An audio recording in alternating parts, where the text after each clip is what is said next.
ഇപ്പം പൊതുവെ പറയും മദ്യപാനം കൊണ്ട് ഒരുപാട് ലൈഫ് തൊലച്ച ഒരാളാണ്. അങ്ങനെ ക്യാരക്ടർ അങ്ങനെയാണ്, അങ്ങനെ ഒരുപാട് ആൾക്കാരുണ്ട്. അപ്പോൾ ആ ഒരു ഇപ്പൊ ഇതിലാണെങ്കിലും ഇപ്പൊ സിനുയുടെ ക്യാരക്ടറിനാണെങ്കിലും ജീവൻ എന്ന് പറയുന്ന ഒരു ക്യാരക്ടർ ആണെങ്കിലും ഉയർത്തെഴുന്നേൽപ്പിക്കാൻ ഒരാൾ ഉണ്ടായിരുന്നെങ്കിൽ ആ ഒരു ക്യാരക്ടർ ആഗ്രഹിച്ചിട്ടുണ്ടാവുമല്ലോ. അപ്പോൾ ഈ ഇപ്പം സാറിന്റെ ക്യാരക്ടർ അങ്ങനത്തെ ഒരു രീതിയിലാണ്. ഞാൻ എക്സൈറ്റ്മെന്റോട് സസ്പെൻസ് പറയാൻ പറ്റത്തില്ല. അതുകൊണ്ടാണല്ലോ ഇത്രയും ഞാൻ ചോദിച്ചിട്ട് ഇല്ല പറയാൻ പറ്റില്ല. കഥയുടെ ഒരു ത്രെഡ് തന്നെ അതിലാണല്ലോ ഇരിക്കുന്നത്. അപ്പോൾ നമ്മുടെ ഈ സിനിമയുടെ ലൊക്കേഷൻ ഒക്കെ എങ്ങനെയായിരുന്നു? ലൊക്കേഷൻ ഒരുപാട് ലൊക്കേഷൻ ഉണ്ടായിരുന്നു. ഇതിന്റെ സബ്ജക്റ്റിന്റെ ഒരു പ്രത്യേകത കൊണ്ട് ഓരോ സീനുകളിലും ഓരോ ലൊക്കേഷനിലായിരുന്നു. ഞാൻ മനസ്സിലായി ലൊക്കേഷൻസ് ഒരുപാട്. പിന്നെ സ്ഥലങ്ങളെന്ന് പറയുന്നത് വർക്കല, കൊല്ലം, തിരുവനന്തപുരം, പിന്നെ കുറച്ച് എറണാകുളം. അതിൽ തന്നെ ലൊക്കേഷൻ ചേഞ്ച് ഒരുപാടുണ്ടായിരുന്നു. ഇയാൾ വന്ന് പെടുന്ന ഓരോ സ്ഥലങ്ങളും അങ്ങനെ മാറി മാറി വരുന്ന. ഈ ഡയറക്ടർ സാറ് പറഞ്ഞായിരുന്നു ഭയങ്കര ക്ലോസ് ആയിരുന്നു ലൊക്കേഷനിൽ, എല്ലാവരും ഒരു ഫാമിലി പോലെയായിരുന്നു. അതെ, ശരിയാ പറഞ്ഞത്. സിനുവും ഞാനും വിനോദ് നാരായണനും കൂടിയിരുന്നാണ് ഓരോ കാര്യങ്ങളും ഞങ്ങൾ പ്ലാൻ ചെയ്ത് അങ്ങനെ വേണം ഇങ്ങനെ വേണ്ടത്. പ്രീ പ്രൊഡക്ഷൻ സമയത്തും ഇതിൻ്റെ ആർട്ട് ഡയറക്ടർ, പിന്നെ പ്രൊഡക്ഷൻ കൺട്രോളർ, ഞങ്ങളെല്ലാവരും ഒരു വീടെടുത്ത് താമസിച്ചിട്ട് അവിടെ ഇരുന്നാണ് ഓരോ ഡിസ്കഷനും.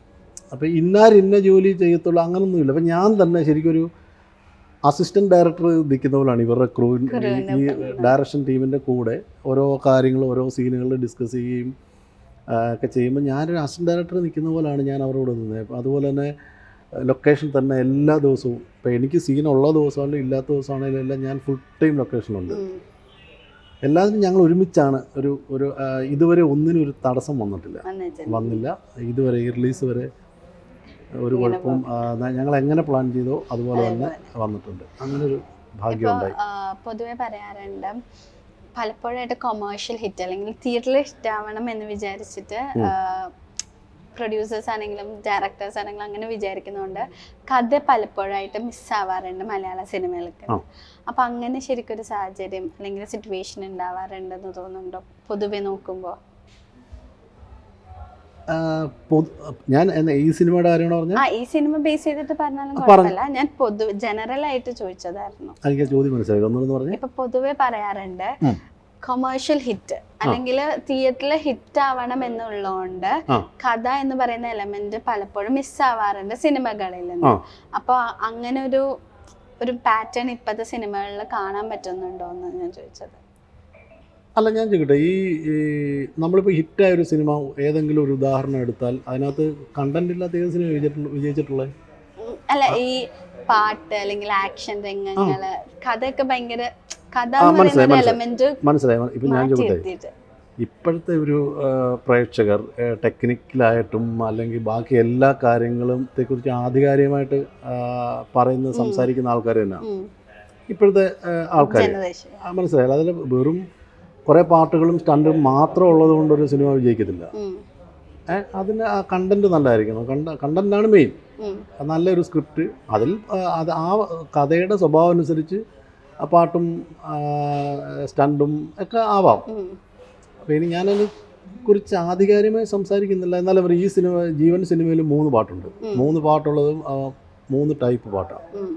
ഗോപി സുന്ദർ ഈണം നൽകി നമ്മുടെ ഷിബു ചക്രവർത്തി എഴുതിയ 3 പാട്ടുകൾ. അത് ഒരു കള്ളുപാട്ടുണ്ട്. കള്ളുപാട്ട് തന്നെ വളരെ വ്യത്യസ്തമുള്ള കള്ളുപാട്ടാണ്. നമ്മൾ സ്ഥിരം സിനിമകളിൽ കാണുന്നൊരു കള്ളുപാട്ടല്ല. വളരെ വെറൈറ്റി ഉള്ള ഭയങ്കര രസകരമായ ഒരു കള്ളുപാട്ട്. അത് ടൈറ്റിൽ സോങ്ങാണ്. പിന്നെ ഒരു സാഡ് സോങ് ഉണ്ട്. ഈ ഇദ്ദേഹത്തിൻ്റെ ജീവിതം കാണിക്കുന്ന ഒരു നല്ലൊരു സാഡ് സോങ്. അത് നന്നായിട്ട് ചിത്രീകരിച്ചിട്ടുണ്ട്. അതുപോലെ ഒരു ലവ് സോങ്. 3 വെറൈറ്റി ഉള്ള പാട്ടുകളിൽ എടുത്തേക്കുന്നത്. അപ്പോൾ കൊമേഴ്സ്യൽ ഹിറ്റ് എന്ന് പറയുന്നത് ഞാനെപ്പോഴും വിശ്വസിക്കുന്നത് നല്ലൊരു സ്ക്രിപ്റ്റ് നല്ല രീതിയിൽ അത് മേക്ക് ചെയ്യുക എന്നുള്ളതാണ് ആദ്യത്തെ കടമ്പ. പിന്നെ ഹിറ്റാകുന്നതും എത്രയോ നല്ല പടങ്ങൾ നമ്മൾ ടി വിയിൽ കണ്ടിട്ട് ഇത് കൊള്ളാമല്ലോ, ചിലപ്പോൾ തിയേറ്ററിൽ സാഹചര്യങ്ങൾ ഒക്കെ ഉണ്ടാവും. ശരിയാ. അപ്പോൾ നമ്മുടെ സിനിമ ഇങ്ങനെ റിലീസിന് ഒരുങ്ങുകയാണ്. എന്താ നമ്മുടെ പ്രേക്ഷകരോട് പറയാനുള്ളത്? പ്രേക്ഷകരോട് പറയാനുള്ളത്, ഇത് എല്ലാ തരത്തിലുള്ള ആൾക്കാർക്കും ഇഷ്ടപ്പെടുന്നൊരു സബ്ജക്റ്റാണ്. അങ്ങനൊരു സിനിമ ആയിരിക്കും എന്ന് എനിക്ക് ഉറപ്പുണ്ട്. അപ്പോൾ എല്ലാവരും തിയേറ്ററിൽ പോയത് കാണണം എന്ന് തന്നെയാണ് നമ്മുടെ ആഗ്രഹം. അതാണ് നമ്മൾ പ്രേക്ഷകരോട് അഭ്യർത്ഥിക്കുന്ന അതാണ്. നല്ലൊരു സിനിമയായിരിക്കും, ഒരു നല്ല കാഴ്ചയായിരിക്കും ഈ സിനിമ. അപ്പോൾ ഈ പറഞ്ഞ പോലെ തന്നെ സിനിമ വൻ വിജയകരമാവട്ടെ എന്ന് ആശംസിക്കുന്നു. സാറാണെങ്കിലും പ്രൊഡ്യൂസറായിട്ടും ഡബ്ബിംഗ് ആർട്ടിസ്റ്റായിട്ടും ഇതിപ്പോൾ അല്ലെങ്കിൽ നല്ല നല്ല ക്യാരക്ടറായിട്ടും ഇനിയും വരട്ടെ എന്ന് ആശംസിക്കുന്നു. Thank you sir. ഓക്കെ.